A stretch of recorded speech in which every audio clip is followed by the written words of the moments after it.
আজ মহিলা মহলে আমরা রয়েছি ভ্রমণ কথায়। আমাদের জীবনে যে বিশেষ দিনগুলো সব সময় আমাদের মনে পড়ে বা আমরা মনে রাখি, এই যেমন নিজের জন্মদিন, প্রিয় মানুষের জন্মদিন, পরিবারের কারোর বিবাহবার্ষিকী বা অন্য রকম কোনো সাফল্যের বিশেষ দিন। কিন্তু এই যে প্রকৃতির সঙ্গে সেতু গড়ার বিশেষ দিনগুলো, সেগুলো কি আমরা দাগিয়ে রাখি না? জীবনের নোটবুকে যে কিছু দিনকে আমরা বেশ দাগিয়ে রাখতে ভালোবাসি, তার মধ্যে প্রকৃতির সঙ্গে কাটানো দিনগুলো কি বিশেষ হয়ে ওঠে না? হয়ে ওঠে। আমরা যারা ভ্রমণ পিপাসু, বেড়াতে ভালোবাসি, তাদের কাছে প্রকৃতির সঙ্গে কাটানো দিনগুলো সব সময়ই বিশেষ। স্মৃতির কোঠায়, স্মৃতির কুঠুরিতে আমরা জমিয়ে রাখি। যখন ইচ্ছে করে নেড়ে চেড়ে দেখে নিই।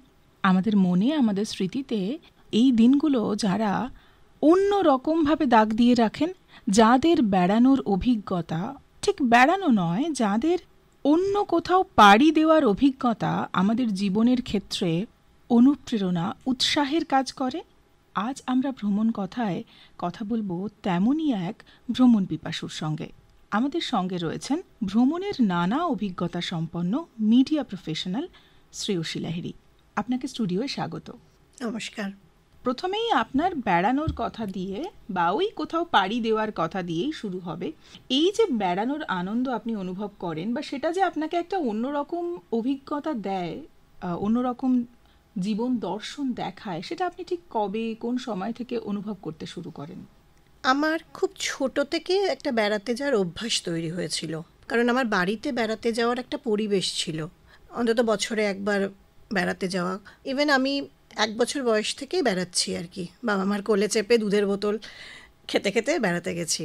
বাবা মার একটা প্রচণ্ড ইচ্ছে ছিল বেড়ানোর, ইভেন এখনও আছে। মানে আমার বাবার এতটাই ইচ্ছে যে একটা ইস্কেমিক হার্ট অ্যাটাক হওয়ার পরেও পকেটে সরবিটেট নিয়ে উনি তুঙ্গনাথে উঠে গেছেন।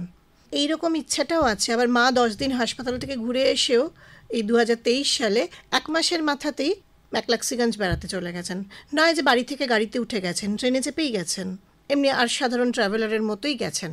তা এইগুলো তো আমাকে প্রচণ্ড রকমভাবে ইন্সপায়ার করে এসেছে ছোটোবেলা থেকেই যে এভাবে বেড়াবো। প্লাস বাবা মা বেড়ানোর ক্ষেত্রে আমাকে মাথায় ঢুকিয়েছেন ইবান বতুতা, উমাপ্রসাদ মুখোপাধ্যায়, মানে এদের বেড়ানো, এদের লেখা পড়ানো বা এদের বেড়ানোটাকে গ্রহণ করা। অর্থাৎ ভ্রমণ সাহিত্য পড়ে নিজের ভেতরে কিছুটা আত্মীকরণ করা হয়েছে। হ্যাঁ, একদমই। মানে সেটা যেমন একটা আছে, মানে বাবা মা বলেছেন এদের মতো ভ্রমণ করো, মানে ভ্রমণকে এই চোখে দেখো। নিছকই আনন্দ, নিছকই ছুটি কাটাতে যাওয়া বা হই হই করে বাড়ি চলে আসা, তাই নয়। ভ্রমণটা যে একটা আদর্শ, এটা যে একটা শিক্ষা, এইটা কিন্তু ছোটোবেলা থেকে আমার মধ্যে একটা তৈরি করা হয়েছিল। এর পরবর্তীকালে আমি তখন খুব অল্প স্বল্প ভ্রমণ লিখছি, টুকটাক পত্রিকাতে বেরিয়েছে, 2-3টে পত্রিকাতে। এই সময় ট্রাভেল রাইটার্স ফোরাম বলে একটা লেখকদের সংগঠন আছে, যেখানে শুধুমাত্রই ভ্রমণ লেখকদের সংগঠন এটা, এবং ফটোগ্রাফাররাও আছেন, অনেক দিকপাল ফটোগ্রাফাররা রয়েছেন। তুমি হয়তো জেনে থাকবেন রতনলাল বিশ্বাস, যিনি মানে 105-এরও বেশি ক্রস করেছেন, এখন বোধহয় 150 হবে, আমি হয়তো সংখ্যাটা ভুল বললাম এখন। সেই সময় ওনারা এই সংস্থাটাকে তৈরি করেছিলেন এবং আমি মেম্বারশিপ পাওয়ার জন্য একটা মানে হ্যাঁ হ্যাঁ না, আমাকে ডাকা হয়েছিল। আচ্ছা। কিন্তু তখন কিন্তু আমি খুব একটা কিছু লিখিনি, কোনো একটা পত্রিকা থেকেই আমার নামটা পাঠানো হয়েছিল যে এনাকে যোগাযোগ করতে পারে। ওনারা তখন সবাইকে নিয়ে আস্তে আস্তে মানে যোগাযোগ করে করে সংগঠনটাকে তৈরি করার চেষ্টা করছেন আর কি।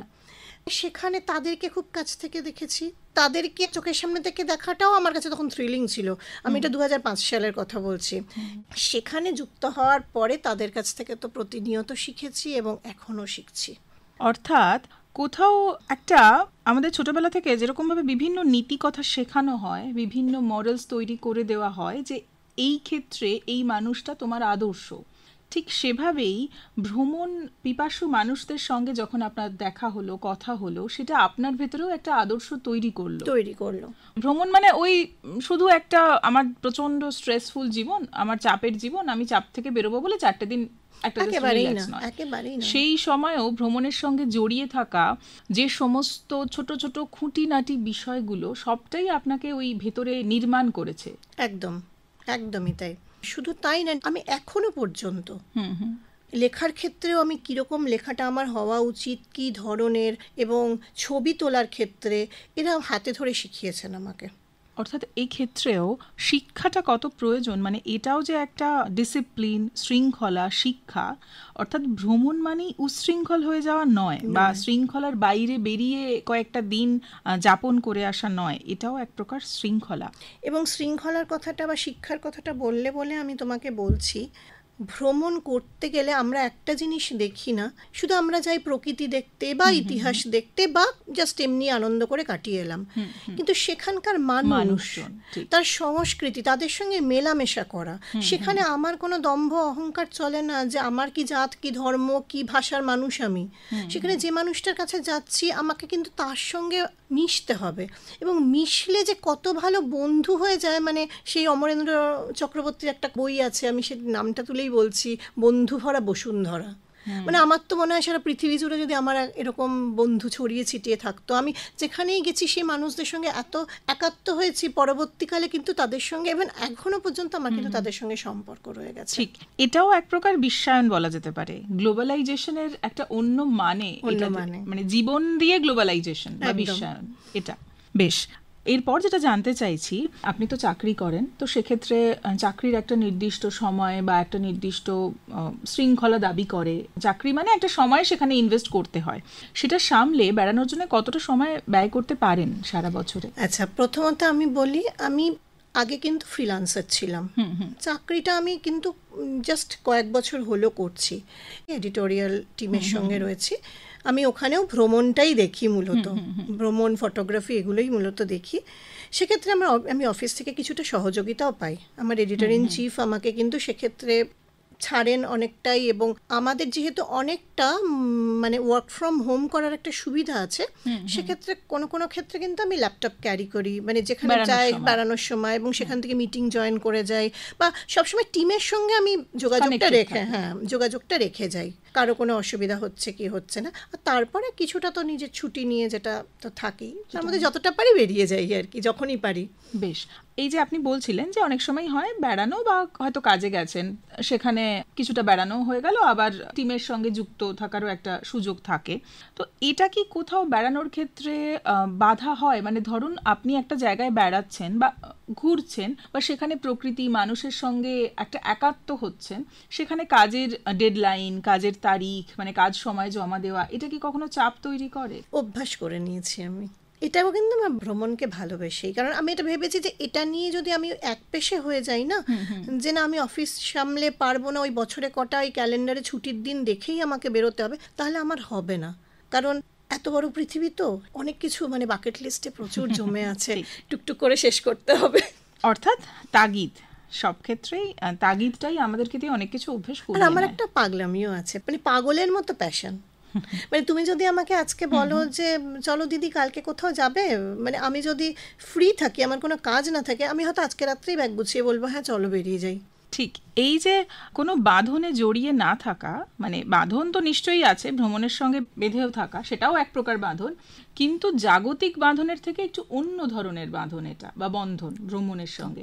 এটা কি কোথাও ভ্রমণই আপনাকে শিখিয়েছে? হ্যাঁ, বলছি তো, আমার চরিত্র গঠন করার ক্ষেত্রে ভ্রমণ অনেকটা সহায়ক। ভ্রমণ আমাকে অনেক কিছু শিখিয়েছে, শুধু বলবো না, নিজেকে প্রকাশ করতে অনেক সাহায্য করেছে। আমি বুঝতে শিখেছি যে পৃথিবীটা শুধু আমি আর আমার পারিপার্শ্বিক নয়, আমার ভাবনা চিন্তার বাইরেও অন্য একটা ভাবনা চিন্তা আছে, একটা মতামত আছে, অন্য দেশের বা অন্য প্রদেশের মানুষরাও অন্য রকমভাবে বাঁচে, আমারটাই ভালো, আমারটাই সেরা, এই ভাবনা থেকে আমি সরে গেছি। তাদেরটাও যে ভালো, তাদের ভালোগুলোও আমি দেখেছি, মন্দগুলোও দেখেছি, ভালোগুলোও দেখেছি, এবং যে মিথটা আমাদের মধ্যে কতগুলো ধারণা তৈরি হয় না, যে ওই দেশের লোকগুলো ওইরকম খারাপ, সে দেশের লোকগুলো, আমি নিজে পরখ করে দেখেছি আদপেও তা না। সাধারণ মানুষরা কিন্তু অত্যন্ত ভালো হয়, এবং তারা সবসময় সহযোগিতার হাত বাড়িয়ে দেয়। আমি অন্তত কোনো রকম সেরকম খারাপ পরিস্থিতির সম্মুখীন হইনি আজ পর্যন্ত। ঠিক, অ্যাডভেঞ্চার নাকি নিছক একঘেয়েমি কাটানো, কোনটা আপনাকে বেড়ানোর ক্ষেত্রে? অবশ্যই অ্যাডভেঞ্চার। তবে অ্যাডভেঞ্চার বলতে আমি কিন্তু সে অর্থে মাউন্টেনিয়ার, ট্রেকার নই, কিন্তু আমার একটু অফবিট জায়গায় ঘুরতে ভালো লাগে, এবং যে জায়গাটা ধরো খুব লোকের যাতায়াত নেই, একদমই একটু নিরিবিলি সেরকম, আর একটু অ্যাডভেঞ্চার হলে তো ভালোই লাগে। ঠিক, আপনি অফিসের সহযোগিতার কথা বলেছেন, কিন্তু আপনি যে ধরনের বেড়ানো পছন্দ করেন বা যে ধরনের বেড়ানোর কথা বলছেন, যেটা আপনাকে নির্মাণ করেছে, সেটা শুধুমাত্র অফিসের সহযোগিতা পেলে কিন্তু হয় না। পারিবারিক সহযোগিতার একটা প্রয়োজন হয়, কারণ আপনি নিজে একটি পরিবারের অংশ। সেখানে আপনার অনেকগুলি মানুষ রয়েছেন, তাদের সঙ্গে একটা বন্ধন বা সাহচর্য, তাদের নির্ভরতার জায়গা থাকে। এই পারিবারিক সহযোগিতার জায়গাটা কিভাবে ব্যাখ্যা করবেন? আপনার পরিবার আপনার পাশে নিশ্চয়ই থেকেছে, তাই আপনি আমি এটা তো করতে এই পেরেছেন। ব্যাপারে মানে 100 দেব। আমার শ্বশুর বাড়িকেও এবং আমার বাবা মাকেও, আমি একমাত্রই মেয়ে, তারা তো সবসময় আমাকে ঠেলেই দিয়েছেন। এবং আমার ছেলেকেও আমি 5 বছর বয়স থেকে কিন্তু একা রেখে বেড়াতে গেছি। এই জায়গাটা ওর মধ্যে কখনোই তৈরি হয়নি, আজও তৈরি হয়নি। মা বেড়াতে গেছে, মা আনন্দ করছে, আমি ডিপ্রাইভড হচ্ছি। ও কিন্তু আমার কাজকে সম্মান করে। এবং আমি আমার মানে স্বামী বা শ্বশুর বাড়ি, শ্বশুর শাশুড়ি কারোর কাছ থেকে কোনো অসহযোগিতা তো দূরের কথা, বরং সহযোগী ছেলেকে রেখে গেছি আমি আমার শাশুড়ি মায়ের কাছে। উনি দেখে রেখেছেন, ছেলেকে স্কুলে পাঠিয়েছেন। আমার মাও কখনো তার কাছেও থেকেছে। আমার ছেলে খুব ছোট থেকেই ও এটাকে মানে ধরেই নিয়েছে মা এটা যাবে। এবং ওকে আমি এটা বুঝিয়েছি যে এটা আমার ভালো লাগার জায়গা, এটা আমার স্পেস। তোমার কাছে যেমন তোমার খেলাটা ভালো লাগার জায়গা, সে জায়গায় আমি যদি তোমাকে আটকাই, তোমার যেমন খারাপ লাগবে, আমাকেও তুমি যদি এই জায়গাটা আটকাও, আমারও কিন্তু খারাপ লাগবে। সেটা আমি ওকে এখন তো ও তো ব্যাপারটাকে মা তুমি এখানে যাও ওখানে যাও, ও তো এখন নিজেই বুঝতে শিখেছে। আর আমার স্বামীর দিক থেকেও কোনো সমস্যা নেই। মানে পারিবারিক সহযোগিতা আপনি পুরোটাই পেয়েছেন এই ক্ষেত্রে। ঠিক, এটা আমাদের মেয়েদের কাছে একটা অন্যরকম অনুপ্রেরণার জায়গা। দুটো ক্ষেত্রে এই বিষয়টাকে আমরা ভাবতে পারি বা ব্যাখ্যা করতে পারি। ছোট থেকে সন্তান প্রতিপালন বা পরিবারের মধ্যে থাকলেও সেই পরিবারকে এবং সন্তানকে মেয়েদের ক্ষেত্রে, যেহেতু সন্তান প্রতিপালনের ক্ষেত্রে আজও আমরা মায়েদেরকেই প্রধান হিসেবে ভাবি, তো কোথাও যদি পরিবার এবং সন্তান দুজনকেই প্রথম থেকে বোঝানো যায় যে এটা আমার নিজস্ব একটা স্পেসের জায়গা বা আমার নিজেকে নিজের দেওয়ার জায়গা, তাহলে বোধহয় তারাও সেই জায়গাটা বুঝতে পারেন, অনুভব করতে পারেন এবং তারা এটাকে মানিয়ে নিতে পারে। সেক্ষেত্রে পারস্পরিক সাহচর্যমূলক একটা সম্পর্ক গড়ে ওঠে পরিবারের ভেতরেই। এটার জন্যে মেয়েদের তো নানা বিষয়ে স্ট্রাগল করতে হয়, প্রতিটা কাজই একটা লড়াইয়ের অংশ। তো এই ক্ষেত্রে অন্তত একটা সহজ ক্ষেত্র মেয়েরা পেতে পারে। আমরা শ্রেয়সীদির কথা থেকে সেটাই বুঝতে পারছি। অন্তত কি বলো তো, আমার যেটা মনে হয় বোঝাতে হবে প্রত্যেকের জায়গাটা। যেমন আমি বলছি, একটা সময় তো ছিল মেয়েদের চাকরি করতে বেরোনো নিয়েও এই কথাগুলো উঠতো, যে সংসার ফেলে চাকরি করতে বেরোনো। এটা মানুষকে বোঝাতে হবে যে আমি যে ভ্রমণটা করতে যাচ্ছি শুধু আমার আনন্দ না, যদিও বা সেটা আনন্দের জন্য হয়। যদি একটা পুরুষের যদি নিজস্ব বন্ধু বান্ধবদের সঙ্গে সময় কাটানোর জায়গা থাকে, তাহলে একজন মহিলার কেন থাকবে না? এবং সন্তানকেও সেইভাবেই মানে যদি বোঝানোটা হচ্ছে খুব ইম্পর্টেন্ট, এক্ষেত্রে বোঝাতে হবে। অর্থাৎ ভ্রমণের সঙ্গে কিন্তু মনস্তত্ত্ব একটা বড় যোগ রয়েছে। মানসিক গঠন বা মনস্তত্ত্বের বিভিন্ন যে বিষয়গুলো, তার সঙ্গে একদমই। একবার আমি ট্রেনে যাচ্ছিলাম, তা আমার চারপাশে বেশ কয়েকটি অল্প বয়সী মেয়ে, খুব সম্ভবত তারা শিলিগুড়িতে মানে বাড়ি, কলকাতায় পড়াশোনা করে, চাকরি বাকরি করে, উইকেন্ডে যাচ্ছে। আমিও একেবারে শেষ মুহূর্তে টিকিট কেটেছিলাম লেডিস কোটায়। ওখানে সবকটাই মেয়ে ছিল। তারা আমাকে দেখে খুব অবাক হয়ে বলছে যে আপনি ম্যারিড কিন্তু আপনি সোলো বেড়াতে যাচ্ছেন, আপনার কোনো অসুবিধা? আমরা তো মনে করি যে বেড়াতে ভালো লাগলে বা ভালোবাসলে বা সেরকম প্যাশনেটলি কোনো কাজ করতে চাইলে বিয়ে করা চলবে না। তো তাদেরকে আমি বলেছি না, বিয়ের সঙ্গে এর কোনো সংঘাত নেই। বিয়ে করেও একটা মেয়ে নাচ করতে পারে, বিয়ে করেও একটা মেয়ে বেড়াতে যেতে পারে, বিয়ে করেও অন্য আরো অনেক কাজ করা যায়। এর সঙ্গে কোনো দুটো পরস্পর বিরোধী নয়, একদমই। এবং এই ক্ষেত্রে আরেকটা বিষয়ও আমি উল্লেখ করে দিচ্ছি আমাদের শ্রোতাদের জন্য, যেহেতু আমরা মহিলা মহলে রয়েছি এবং আমরা মেয়েদের জন্যই কথা বলছি, এটা নিজেকেও বুঝতে হবে যে দুটো পরস্পর বিরোধী নয়। আমি অন্যকে তখনই বোঝাতে পারবো যখন আমি নিজে এই বিষয়টায় সহমত হব। আমাকেও সহমত হতে হবে যে আমি একা বেড়াতে ভালোবাসি বা আমার নিজস্ব বন্ধুদের সঙ্গে বেড়াতে ভালোবাসি, বা যেভাবে হোক আমি ভ্রমণের মাধ্যমে নিজের জীবনের একটা অন্যরকম খোরাক খুঁজে পাই। সেই জায়গাটা কোনোভাবেই একজন সঙ্গীকে, পুরুষ হোক বা যে কোনো সঙ্গী নির্বাচনের সঙ্গে পরস্পর বিরোধী নয়। মানে সঙ্গী নির্বাচিত হলো মানে আমার জীবনের আনন্দের জায়গাগুলোকে আমাকে কমিয়ে আনতে হবে, ছোট করে দিতে হবে, এমনটা নয়, একদমই নয়। এবং এক্ষেত্রে মনে রাখতে হবে সবাইকে যে আমি যেমন আমার স্পেসটা নিচ্ছি, আমাকেও কিন্তু আমার সঙ্গীকে সেই স্পেসটা দিতে হবে। ঠিক, সেও যেখানে যেতে চাইবে তখন কিন্তু আমি তাকে পিছু টেনে ধরলে কিন্তু হবে না, যে তারও ইচ্ছে হতে পারে কোথাও যেতে। সেটা আমি মানে ভাইসি ভার্সা, নারী পুরুষ নির্বিশেষে বলছি আর কি। ঠিক। আমরা আপনার বেড়ানোর কয়েকটা অন্যরকম রোমাঞ্চকর অভিজ্ঞতার প্রসঙ্গে আসবো, কিন্তু আমি একটা বিষয় বলতে চাই, যেটা হচ্ছে আপনি চাকরি করেন এবং পারিবারিক সহযোগিতাও পেয়েছেন। সেই ক্ষেত্রে আপনার এই পথটা নির্বাচন করা বা এই যে ভ্রমণ আপনাকে ভেতরে ভেতরে নির্মাণ করেছে বা করে চলেছে এবং আগামী দিনেও করবে, এটা আপনার জন্য খানিকটা সহজ হয়েছে। কিন্তু একদম যিনি সাধারণ মেয়ে, সে চাকরি করুক বা না করুক, আমি সেই প্রসঙ্গে ঢুকলাম না, কারণ এটা আমরা জানি যে ভ্রমণের জায়গাটা যদি আমাকে নিজের ভেতরে রাখতে হয়, কোথাও স্বাবলম্বী হওয়াটা বাধ্যতামূলক। একদমই, মানে এখানে আর্থিক স্বাধীনতার কথাটা তো আগে আসবেই, সেটা দরকারি, একদমই দরকার। দ্বিতীয়ত যেটা আমার মনে হয়, সিদ্ধান্ত নেওয়ার ক্ষমতা। যে কোনো ব্যাপারেই সিদ্ধান্ত নিতে হবে, কারণ তুমি যে পরিস্থিতির মধ্যে যাচ্ছ সে পরিস্থিতিটা তোমার অনুকূলে নাও থাকতে পারে। সেক্ষেত্রে সেই মুহূর্তে আমায় কি করণীয়, সেই জায়গাটা সিদ্ধান্ত নেওয়ার ক্ষমতা এবং নিজেকে একটু ম্যাচিওর করা। মানে আমি বলছি, ধরো অনলাইন বুকিং করা বা মানে কিছু কিছু জিনিসগুলো একটু সময়ের সঙ্গে সঙ্গে আপডেটেড হওয়া। আমার মনে হয় তাহলেই, মানে যারা কোনো এজেন্টের সঙ্গে যাবেন না তাদের ক্ষেত্রে বলছি, তো নিজেদের উদ্যোগে যাবেন, সেক্ষেত্রে নিজেদের কিছু ব্যবস্থাগুলো করে নেওয়ার মতো যে সেই জায়গাটাই কিন্তু নিজেদেরকে একটু তৈরি করতে হবে। এবং আমাকেও কিন্তু এটা দিনের পর দিন তৈরি করতে হয়েছে, নিজেকে একটু আপডেট করতে হবে।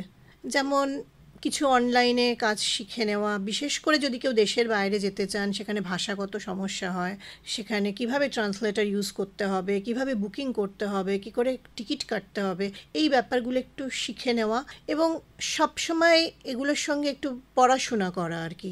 বিভিন্ন সাইট ঘেঁটে নিজেকে একটু পড়াশোনা করে নিজেকে তৈরি করতে হবে এই জায়গাটা। আর একটা হচ্ছে, ভয় পেলে চলবে না, সাহসটা খুব দরকার নিজেদের সেফটির জন্য। যেসব মেয়েরা, আমি তখন সবসময় সাজেস্ট করবো যে যারা বেরোচ্ছ তারা যেন তোমরা একটু ক্যারাটেটা শেখো, নিজেদের সিকিউরিটির জন্য। আমরা করিনি, আর কিছু কিছু জিনিস শিখে রাখলে না খুব ভালো হয়, যেমন সাইকেল চালানো, স্কুটি চালানো, এই জিনিসগুলো শিখে রাখতে পারলে অনেক সুবিধা হয়, বিশেষ করে যখন কেউ একলা যায় যারা, তাদের ক্ষেত্রে এই মোটামুটি সাহসটা খুব ইম্পর্ট্যান্ট। সাহসটা, সিদ্ধান্ত নেওয়ার ক্ষমতা, আর যে কোনো পরিস্থিতিকে মানিয়ে নেওয়ার একটা মানসিকতাকে তৈরি করতে হবে। আমার এটা চাই মানে আমার এটাই চাই, এই জায়গাটা থেকে বেরোতে প্রয়োজনে তোমায় ভাবতে হবে যে তুমি মাঝরাত অবধি হয়তো স্টেশনের প্ল্যাটফর্মেই শুয়ে থাকতে হলো, তোমার ট্রেন এত লেট, তোমাকে সেই পরিস্থিতিটাকে কিন্তু মানিয়ে নিতে হবে। তারপরে খাওয়া দাওয়াটা, ধরো আমি যে ফুড হ্যাবিটসের সঙ্গে আমি রয়েছি সেটার থেকে একেবারে ডিফারেন্ট কোনো খাদ্যাভ্যাসে সেই জায়গায় পৌঁছেছি আমি, সেখানে কিন্তু তখন সেটার সঙ্গে মানিয়ে নিতে হবে, মানিয়ে নেওয়ার প্রবণতাটা রাখা উচিত। আর মেয়েদের ক্ষেত্রে আমি বলবো, খুব ডেসপারেটলি সন্ধ্যের পরে না বেরোনোটা অ্যাভয়েড করতে বলবো, শহর ছাড়া। বেশ, এবার সঙ্গে পেপার স্প্রে রাখুন, পেপার স্প্রেটা আমি ক্যারি করতে বলবো সবাইকে, ওটা আমি করি। বেশ, এবার আপনার বেড়ানোর কয়েকটা অন্যরকম বা রোমাঞ্চকর, যেগুলো আপনাকে একটা অন্যরকম কিছু ভাবতে বাধ্য করেছে, যদি একটা বা দুটো অভিজ্ঞতার কথা বলেন। আচ্ছা, আমি আমার খুব ঘরের কাছের একটা ট্রিপের কথা বলি। আমলাশোল এই জায়গাটার কথা আমরা সবাই জানি। আমলাশোল শুনলেই কি মনে হয়, ভীষণ দুর্ভিক্ষ, প্রচণ্ড অভাব, মানুষ পিঁপড়ের ডিম খেয়ে বেঁচে থাকে। আমি কিন্তু নিজে গিয়ে একেবারে উল্টো দেখেছি। পিঁপড়ের ডিম বেসিক্যালি না, পিঁপড়ে বাটাই ওরা খায়, এবং সেটা কিন্তু খুব ডেলিকেট একটা ডিশ। মানে ওটা চাটনি খুব অল্প পরিমাণে তৈরি হয়, মানে অনেকগুলো পিঁপড়ে বাটলে হয়তো 1 চামচ চাটনি তৈরি হবে, এবং সেটাকে ওরা খেতে খুব ভালোবাসে খাওয়ার পরে আর কি। সাইক্লিস্ট লিপিকা বিশ্বাসের কথা জানো, আমি ঢুকেছিলাম আমলাশোলে, মানে ওখানে একটি বাড়িতে ওরা আমাদের খাওয়াবে বলেছিল পিঁপড়ের ডিমের চাটনি। তবে পিঁপড়েটা কি করে ওরা ধরতে যায় জঙ্গলে, সেইটা দেখবো বলে আমরা ওদের সঙ্গে সঙ্গে গেছিলাম। এবং জঙ্গলটার ওই জায়গাটা একটা সময়ের পরে মানে ডালপালা গায়ে ঘষে যাচ্ছে, এরকম সরিয়ে সরিয়ে যেতে হচ্ছে। ওরা না একটা সুন্দর ওই ঝুড়ি, মানে নেটের মতো জিনিস নিয়েছে, মানে ঝুড়ি টাইপের দেখতে কিন্তু নেট লাগানো, সে ঠিক বাসা খুঁজে বের করছে। 2টো বাচ্চা গেছিলো আর একজনের মা গেছিলো। তা গাছের ডালে উঠে সেই পিঁপড়ে ওরা ধরছে, এবার যেই বাসাটা নাড়া পড়ছে ওপর থেকে পিঁপড়ে পড়ছে, এবং তখন আমাদের গায়ে মোটামুটি চাকচাক করে কামড়াচ্ছে আর কি, সেই পিঁপড়ে ওভাবে কালেক্ট করে এবং সঙ্গে সঙ্গে ধরে ওরা ব্যাগের মধ্যে ভরছে, আর এবং ব্যাগের মুখটা দড়ি দিয়ে আটকে দিচ্ছে। তারপরে ওই রকম 3 জায়গায় খুঁজে তারপরে আমরা ফিরে এসি, তারপরে সেটা ওই কাঁচা লঙ্কা নুন দিয়ে বাটা হয়, বেটে আমরা সবাই টেস্ট করি আর কি কীরকম খেতে। এক্ষেত্রে বলে রাখি আমার কিন্তু ফুডের ক্ষেত্রেও ভীষণ আগ্রহ, মানে বিভিন্ন দেশের মানুষ কি ধরনের খাবার খায় সেই ব্যাপারটা আমার খুবই আগ্রহ। এইটা একটা মজার ঘটনা। আর একটা আমি বলি, ভিয়েতনামে নিনবিনে, ভিয়েতনামে প্রচণ্ড ভাষার সমস্যা ভীষণ, মানে একদম ট্রান্সলেটর দিয়ে দিয়ে ট্রান্সলেট করে করেই সব জায়গায় ঘুরতে হয়। মুইনে বলে একটা জায়গা আছে, তো মুইনেটা হচ্ছে আমাদের এখান থেকে যেমন লোকে দীঘা মন্দারমণি যায় না উইকেন্ড কাটাতে, ওটা হোচিমিন সিটি থেকে সেরকম একটা ডিস্টেন্সে যাওয়া। ট্রেনে করে আমরা গেছিলাম, 4-5 ঘন্টা লেগেছিল। এবার দুপুরবেলা খেতে বেরিয়েছি, দেখছি যে একটা জারের মধ্যে প্রচুর সামুদ্রিক প্রাণী, মানে চিংড়ি কাঁকড়াটা তো চিনি, আর বাকিগুলো কিছু চিনি না। ওয়েস্টারও রয়েছে, অক্টোপাসও রয়েছে, কিন্তু আরও অনেক প্রাণীর আছে যেগুলো কোনো চোখেও দেখিনি আর কি, মানে মনে হচ্ছে যেন একেবারে চোখের সামনে সেই ডিসকভারি স্ক্রিন বোধ হয়। আর সেগুলো সব মানে ওই অ্যাকোয়ারিয়ামের মধ্যে রাখা আছে, যেটা তুমি বলবে সেটাকে ও তুলে রেডি করে তোমাকে বানিয়ে দেবে। তা আমরা ওয়েস্টার খেয়েছিলাম আগে, সেটা তো আমাদের বেশ ভালো লেগেছিল। মানে ওয়েস্টারকে একেবারে সেই ঝিনুকের খোলার মধ্যে নিয়ে তারজালির ওপরে বসিয়ে হিট করে তার উপরে বেশ সুন্দর করে একটু মশলা ছড়িয়ে দিয়েছিল, ওটা তো খেতে খুব ভালো লেগেছিল। এবার আমরা দেখছি ওখানকার একটা লোকাল ফ্যামিলি বেশ বড় সড়ো একখানা মাছ রোস্ট করা, দূর থেকে দেখে বুঝতে পারছি সবাই মিলে নিয়ে কেটে কেটে খাচ্ছে। আমাদেরও মাথায় কি ভূত চাপলো, আমরা 3 জন ছিলাম, আমরা 3 বন্ধু ছিলাম, যে আমরাও খাবো ওরকম একটা মাছ। এবার সেই ভাষার সমস্যা, আমরা বলেছি রোস্ট, ওরা যখন সেটাকে মানে সার্ভ করলো তখন এটা এলো একটা সেদ্ধ মাছ, শুধু গোলমরিচ আর নুন ছড়ানো আর একটু লেবু দিয়ে আর লেমন গ্রাস ছড়ানো, এবং সে যে কি মানে মানে গলা দিয়ে নামানো একটা কঠিন ব্যাপার হয়ে দাঁড়িয়েছিল। এবং সেটার যা দাম ওখানকার মানে ভারতীয় কারেন্সিতে আর কি প্রায় 700 টাকার সমান, মানে ধরে মাছটা তখন ফেলে দিতেও, কারণ বিদেশে এমনি টাকার টান থাকে একটা, আর আমরা ভীষণ রকম বাজেট ট্রিপ করি, যতটা সম্ভব সস্তায় থাকা খাওয়া বেড়ানো করা যায় আর কি। সেই মাছ খাওয়াটা আমার কাছে একটা মানে কি বলবো সাংঘাতিক, মানে ভয়ঙ্কর কষ্টকর একটা ব্যাপার হয়ে গেল। মানে সেদ্ধ মাছ, তার মধ্যে আবার সামুদ্রিক মাছ, বেশি বিভৎস একটা গন্ধ থাকবে। কিন্তু যাই হোক, ওই যে বললাম পরিস্থিতিতে ওইটাই সেদিন মানে লাঞ্চ করে কাটাতে হলো আর কি। অর্থাৎ যে কোনো পরিস্থিতিতে মানিয়ে নেওয়া এবং হাসি মুখে মানিয়ে নেওয়া, কারণ ভেতরে যদি কোনো ক্ষোভ বা একটা বিরক্তি থেকে যায় তখন তো সেটা কোনো না কোনো একটা ক্ষেত্রে গিয়ে তার একটা বহিঃপ্রকাশ হয়ে যাবে, এবং সেটা সেখানকার স্থানীয় মানুষদেরকে অসম্মান করা হবে। ঠিক। আপনি আরও একটা রোমহর্ষক অভিজ্ঞতার কথা যদি বলেন। যদি রোমহর্ষক বলো তাহলে হচ্ছে গত বছর অক্টোবর মাসে আমার সাহারায় ক্যাম্প করা, সাহারা মরুভূমিতে। এটা আমার কাছে একটা স্বপ্নর মতো ছিল। আমি আর আমার বান্ধবী গেছিলাম। আমরা যখন কলকাতা থেকে যাব এটা প্ল্যান করি, আমাদের যাওয়া আসা মিলিয়ে 20 দিনের ইজিপ্ট ট্যুর ছিল। আমরা ভাগ করে নিয়েছিলাম যে তার মধ্যে মানে হিস্টোরিক্যাল সাইট, সি সাইট এগুলো থাকবে, আর 3 রাত্রি আমরা সাহারায় থাকবো, সাহারা মরুভূমির মধ্যে থাকবো আর কি। এমনিতেই 2 মেয়ে ইজিপ্ট যাচ্ছি সেটা শুনে সবাই একটা হই হই ফেলে দিয়েছিল যে কে দরকার, ওটা ভীষণ মানে মেয়েদের জন্য সেফ নয়, এ সমস্ত অনেক কিছু। একটা সময় আমরা বেশ ভয়ও পেতে শুরু করেছিলাম ইজিপ্ট সম্পর্কে, যদিও গিয়ে দেখলাম, ওই যে বললাম গিয়ে দেখলাম পরিস্থিতি একদম অন্যরকম, মানে শোনা কথাটাই যে সবটা ঠিক নয়। মানে আমি রাত 9:30তেও আমি নাইলের পাশে বসে কফি খেয়েছি, কোনো অসুবিধা হয়নি। একা একা, আমার বন্ধু হয়তো ঘরে ঘুমিয়েছে, আমি বাইরে একা একা ঘুরে বেরিয়েছি, আমার এতটুকুনি ইনসিকিউর কিন্তু মনে হয়নি। কিন্তু সাহারাতে আমরা বাহারিয়া ওয়েসিস বলে একটা গ্রাম আছে, সেটা কায়রো শহর থেকে 400 কিলোমিটার দূরে। সেখানে দুপুরে পৌঁছাই এবং সেখানে আমাদের একজন গাইড ছিল, গাইড এবং তার হেল্পার ছিল। আমরা একটা গাড়িতে 3 দিনের মতো সমস্ত রেশন, টেন্ট সব কিছু নিয়ে আমরা 2 জন যাত্রা শুরু করি। আমরা ধারণা করে গেছিলাম যে আমাদের এখানে রাজস্থানে যেমন হয় ওই মানে ডেজার্ট সাফারি, সেরকম বোধহয় আরও অনেক লোক থাকবে, অনেক টেন্ট থাকবে, একটা বোধহয় মানে ক্যাম্পিং গ্রাউন্ড আছে ওখানে। কিন্তু যখন সন্ধেবেলা মানে সাহারার বিভিন্ন দিক দেখতে দেখতে, মানে এটাকে ওরা বলে অফরুট সাহারা, যখন সন্ধেবেলা ক্যাম্পিং করবো বলে যে জায়গাটা পৌঁছালাম, সেই জায়গাটা 150 কিলোমিটার দূরে হচ্ছে গ্রাম থেকে, 80 কিলোমিটার দূরে হাইওয়ে থেকে। একটা মানুষ নেই, জল নেই, গাছ নেই, শুধু মরুভূমি, আর মরুভূমি মাঝে মাঝে কিছু টেক্সচার তৈরি হয়েছে লাইমস্টোনের। ওই সূর্যটা যখন ডুবলো না, আমি এবং আমার ট্রাভেল পার্টনার আমরা দুজন একে অপরের মুখের দিকে তাকিয়ে আছি। একটা দেশ যাদের ভাষা আমরা খুব ভালো, ওখানে আরবিটা বেশি চলে, একটু যেহেতু এরা একটু গ্রামের দিকের লোক, এরা অতটা ভালো ইংরেজি জানে না, যাদের ভাষার সমস্যা, যেখানে আমার নেটওয়ার্ক নেই, যেখানে আমার কিচ্ছু নেই, আমার সঙ্গে পাসপোর্ট রয়েছে, আমার সঙ্গে টাকা পয়সা রয়েছে, সব কিছু রয়েছে, দুটো মেয়ে, আমরা দুটো লোক যাদেরকে আমরা মাত্র 3 ঘন্টা আগে হয়তো চিনেছি। সেই দিন আমাদের রাত কাটানোটা সাংঘাতিক টেনশনের হয়েছিল, আমরা ঘুমোতে পারিনি। ছোট্ট একটা তাঁবু দেওয়া হয়েছিল আমাদের, তার মধ্যে দুটো শিয়াল সারা রাত ধরে উপদ্রব করেছে তাঁবুর চারপাশে। মানে আমরা বলেই রেখেছিলাম যে কেউ কখনো আমাদের মাঝরাতে যদি উঠে বেরোতে হয়, যে মানে নেচার্স কলের কারণে আর কি, যেন একে অপরকে আমরা ডাকি, মানে কেউ যেন একা না, মানে যতই পেপার স্প্রে আমার সঙ্গে সেদিন বালিশের পাশে থাকুক, আমি কিন্তু পেপার স্প্রে মানে কাউকে দিয়েও কিন্তু আমি পালিয়ে বাঁচতে পারবো না, কারণ ওখানে তো কোনো রাস্তা নেই, গাড়ি এমনি বালির ওপর দিয়ে চলে। মানে ওরা একটা যে কোনোভাবেই হোক মানে বহু বছর ধরে করছে বলে ওরা নেভিগেট করে পৌঁছাতে পারে, কিন্তু আমি তো পাবো না, আমি তো ওই রাস্তা ওই মরুভূমির মধ্যেই ঘুরবো, ঘুরে একটা সময় মানে পাগল হয়ে যাবো বা মরে যাবো। এই জায়গাটা থেকে সেদিন আমাদের একটু সেফটির আমি মানে বোধহয় ফার্স্ট টাইম এত ভয় পেয়েছিলাম।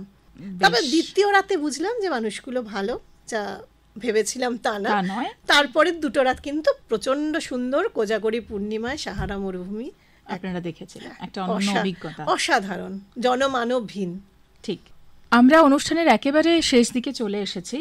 আমি শেষ প্রশ্নই করছি একেবারে, মেয়েদের জন্য, মেয়েদের বেড়ানোর ক্ষেত্রে, এটা সোলো ট্রিপ হোক, মানে একা ভ্রমণ হোক অথবা দলবদ্ধভাবে ভ্রমণ হোক, কি বলবেন আপনি সেই ধরনের মেয়েদের যারা একা বেড়াতে চান বা দলবদ্ধভাবে বেরোতে চান? প্রথমত চোখ কানটা একটু খোলা রাখতে হবে, মানুষের সঙ্গে মিশবে অবশ্যই, কিন্তু একটু বুঝতে হবে, যদি কেউ বেশি বন্ধুত্ব করতে চায় বা কিছু, সেক্ষেত্রেও একটু সাবধানতা নেওয়া।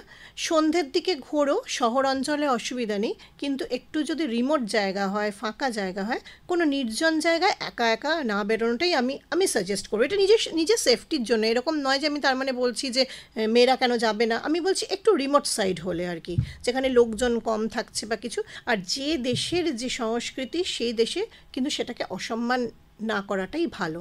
আমি একটা খুব শর্ট ড্রেস পরে আমি সে দেশের কোনো ধর্মীয় স্থানে ঢুকে পড়লাম, সেটা কিন্তু তারা ভালোভাবে নেবে না। সেখানে যে নিয়মটা যদি মনে হয় যে মানে একেবারে হাত এবং হাঁটু ঢাকা পোশাক পরা, সেরকম পোশাক যদি পরতে হয় প্রয়োজনে কিন্তু সেটা করতে হবে। মানে এখানে কিন্তু নারীবাদের সঙ্গে কোনো বিরোধিতা নেই, এটা আমার, কারণ সেটা সেই দেশের সংস্কৃতিকে সম্মান করা। শ্রীলঙ্কাতে আছে, শ্রীলঙ্কাতে কোনো মানে বৌদ্ধ মঠে কোনো কাঁধ খোলা এবং হাঁটুর ওপরে পোশাক পরা যায় না, পড়তে হলে তোমাকে ওখান থেকে লোকালি ওই কাপড় কিনে জড়িয়ে ঢুকতে হবে আর কি। এই জিনিসগুলো একটু মাথায় রাখতে হবে। আর ওই যেটা বললাম, সিদ্ধান্ত নেওয়ার ক্ষমতা আর পরিস্থিতিকে মানিয়ে চলার ক্ষমতা। ঠিক। বেড়ানো যে শুধুমাত্র একটা নেহাত ছুটি কাটানো বা মজা করা, আনন্দ করার অংশ নয়, তা যে রীতিমতো একটা দর্শন তৈরি করতে পারে, জীবনের মতাদর্শকে পাল্টে দিতে পারে, একটা মানুষকে অন্যভাবে নির্মাণ করতে পারে, তা আমরা শ্রেয়সীদির কথায় বুঝতে পারলাম। অনেক ধন্যবাদ দিদি আকাশবাণী স্টুডিওয়ে আসার জন্য এবং আকাশবাণীকে সময় দেওয়ার জন্য। তোমাকেও ধন্যবাদ, শ্রোতাদের নমস্কার।